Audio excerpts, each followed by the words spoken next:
I'm Linn.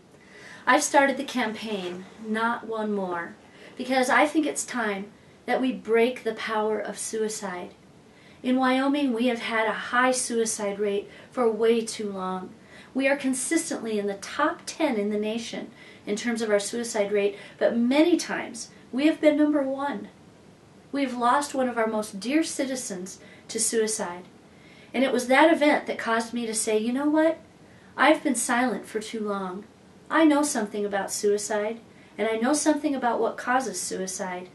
And I'm not going to be quiet about it anymore, because I don't want one more person to die from suicide before I do something that I know I can do. So what do we know about suicide? We know some very simple things that could help us make a big difference.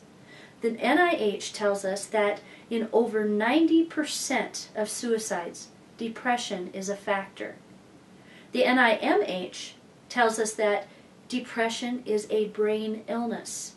You can listen to Dr. Thomas Insel, who is the director of the NIMH, tell about that in a video under educational videos. But what do these things really mean, and are we really getting it? I don't think we are. We're not getting the application portion of the lesson about depression, and that's what I think we need to understand. So what do I mean by that? Well, depression being a factor in at least 90% of suicides, and it being a brain illness, should tell us that there's something going on in the brains of people who are dying from suicide that is not getting the help and attention that it needs. One reason that it's not getting the attention it needs is because we as a society do not understand the difference between a reaction, an emotional reaction, to a temporary and negative life circumstance or event, and actual depression. It is really common for people to go to their friends or relatives who are experiencing a difficult time and to say to them, well, everybody's been depressed. Just pull yourself out of it.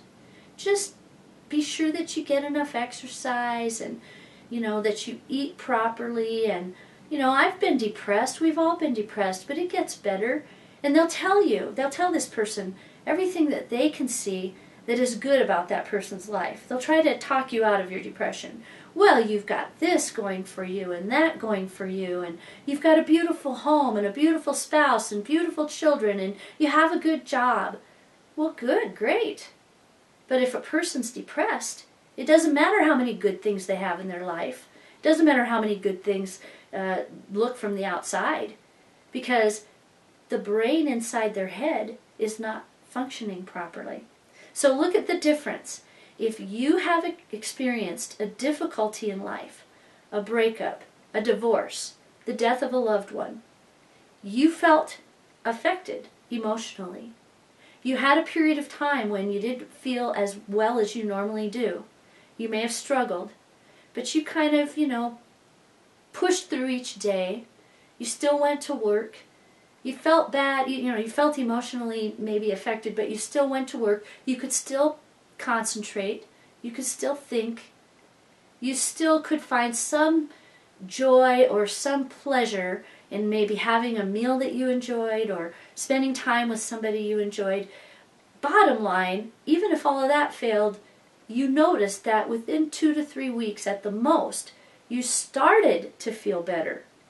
And you gradually got better.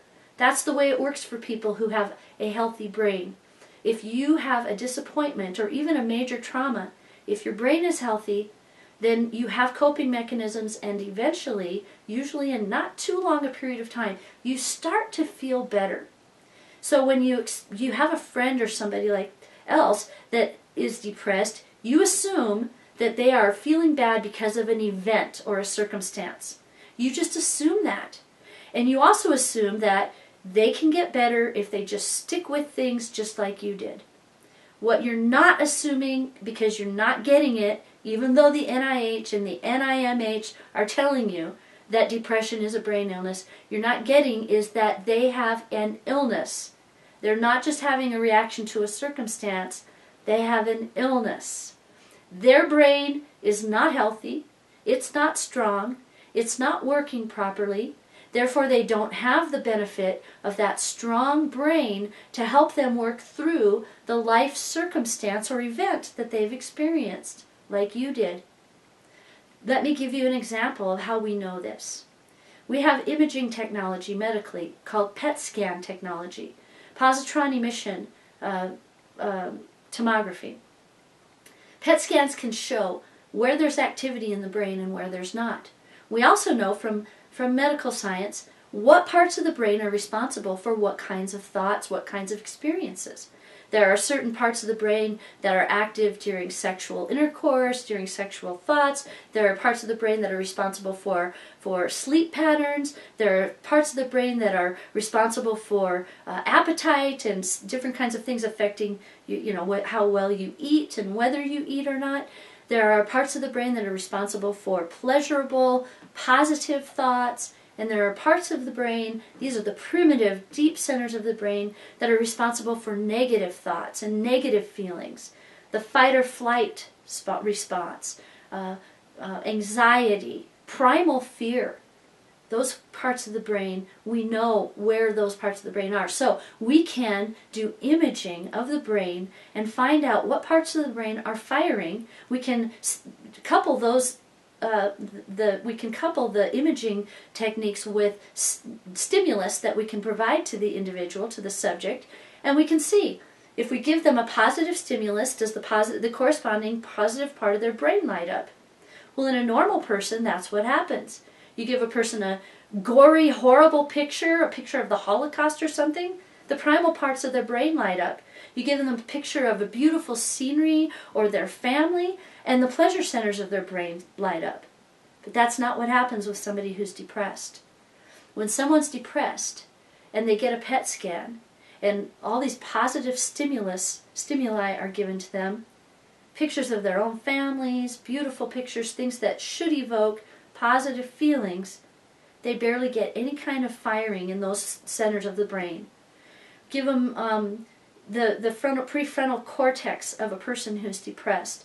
That's the part of the brain that is responsible for higher order thinking, concentration, problem solving. They can hardly get that part of the brain to light up in people who are depressed. But the deep primal centers of fear and negative emotions, that part of the brain's always lit up for somebody who's depressed. The PET scans show lots of activity in that part of the brain for somebody that's depressed. So, is it fair to go to somebody that's feeling depressed? You may see something negative happening in their life and assume that that's why they're not feeling well, but if their brain were healthy, they'd be able to deal with that negative life event, just like you did. The problem is, if their brain is not healthy, if they have the brain illness of depression, they are all messed up, and they can't have positive thoughts. They can only have negative thoughts. They can't fight back the way you did when you experienced a negative emotion due to a life event or a life circumstance. The part of the most powerful organ of their body is impaired, and they're not able to fight back like you or I could when we're healthy. So they're not able to sleep properly, they're not able to eat properly, they're not able to function properly in their jobs, they're not able to think straight, they're not able to problem solve, they're not able to concentrate. A lot of times they're very, very tired all the time. Sometimes they have a lot of other physical aches and pains. They have a lot of anxiety, they have a lot of fear, and they have a lot of negative emotions going on about themselves.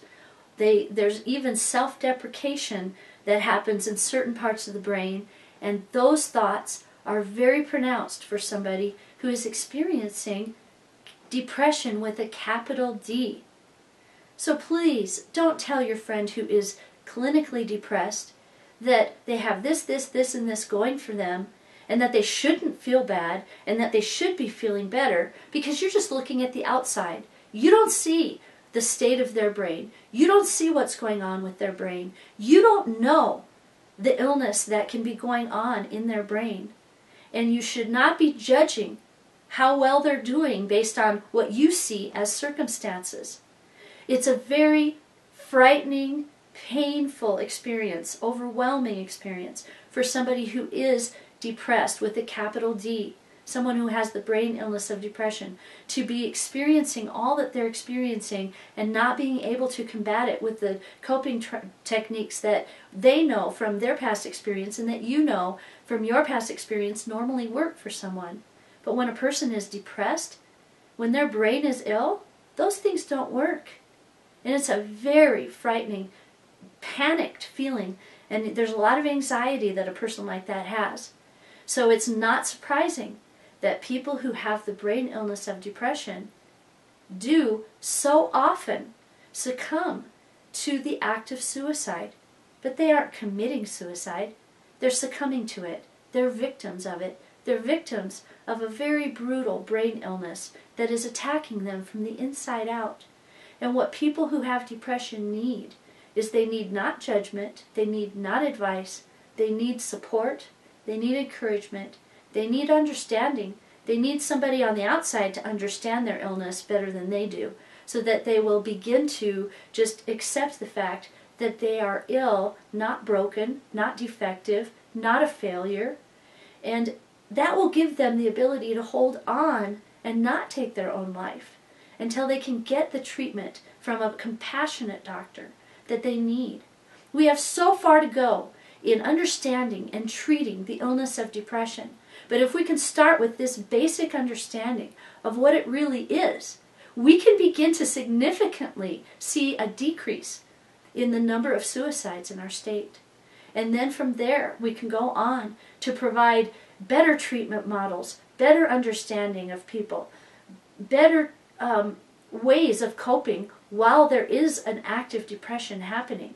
We can create a time where people will have the support and encouragement and sympathy when they're depressed that we give people who have cancer or diabetes or heart disease. We rally around those people, don't we? We encourage them. We have compassion for them. We don't blame them for their illness. We don't give them advice and say, well, if you'd only cut out the sugar in your diet, you wouldn't have cancer. We don't do that. And we shouldn't do that to people with depression either. So let us all join the campaign. Not one more. Not one more person dies from suicide before you educate yourself, before you give a donation, before you go on a walk, before you do something to help the situation. And we will see far fewer people die from suicide. We must begin with this in order to break the power of suicide in this state and in the rest of the world. And I encourage you to join me in this effort, and I thank you for joining me in this effort.